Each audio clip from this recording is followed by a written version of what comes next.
Back in the old days, imperialism was the best. All the cool white kids were doing it. That's why everyone hates white people now. And that's how white guilt came about. But let's talk about Malaysia. Before Malaysia was called Malaysia, it was called Malaya. And it was populated by mostly Malays done lying. So the British looked at Malaya and said, "Hey, we own this now." And the Malays just shrugged and went back to hanging around KLCC. And along the way, the British went, "Hey, look at all those resources. We could do a lot with those resources. Let's bring the Chinese and Indians to Malaya. The Chinese can mine the tin, and the Indians can mine the rubber estates. And the Malays can do whatever it was they were doing before. But let's keep them separated, just in case. And make them secretly hate each other. It's not our country anyway, so fuck it." Fast forward a few years and look, Malaya became Malaysia. And the British finally realized that imperialism was just a fad and went on to do better things, like meddling in the Middle East. It was at this point the CLC, comprising of leading politicians from different races, came about and said, "Hey, the Malays aren't doing so well. Let's give them economic equality." Malays were to get preferable treatment to boost their standings in Malaysia.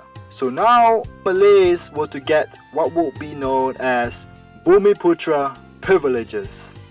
And how do you become Malay? Well, smoking weed isn't enough.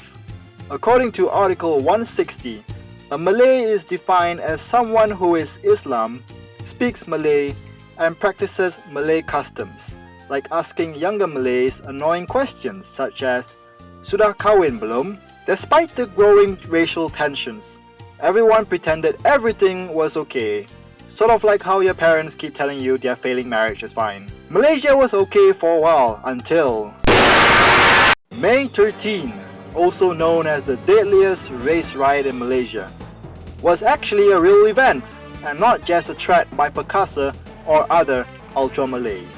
It all started when the opposition comprising of DAP and Parti Gerakan managed to win control of a few states from the Alliance Party, aka Barisan Nasional. Even though they didn't win the majority, the opposition still celebrated like Manchester United fans did when all they won was the Europa League. So to counter the opposition celebration, UMNO Youth wanted to hold their own victory parade and brought in thousands of Malays from rural areas to KL.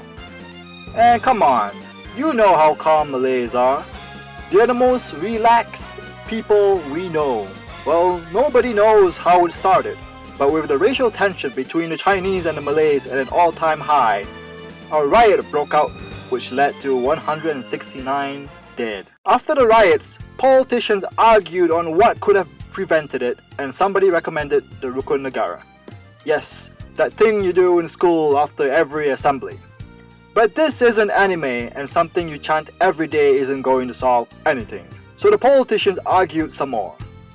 Then, not yet Prime Minister of Malaysia, Mahathir, blamed the riot on the current Prime Minister of Malaysia, Tunku Abdul Rahman, for not having the Malay interests. Tunku Abdul Rahman then blamed Malay nationalist and extremist Mahathir for racial tensions. And Mahathir was expelled from UMNO but made a comeback a few years later and then stepped down, and now is back again. So what happened next was that Tunku Abdul Rahman resigned and Tun Abdul Razak took over as Prime Minister of Malaysia. And with that, the new economic policy was formed, a much more aggressive affirmative action plan to bring prosperity for the Malays. The late former Deputy Prime Minister Ismail Abdul Rahman once said of the Bumiputra privilege, "The question be left to the Malays themselves, because as more and more Malays become educated and gain self-confidence, they themselves would do away with this special position." He believed that the Bumiputra privilege was an insult to the ability of the Malays, and then he died 3 years later in office from a heart attack at 57 years old. Fast forward years later, and Malaysia is one of the greatest countries in the world, the best economy, the best government that has the public interest at heart, and of course, the greatest Prime Minister that Malaysia has ever had.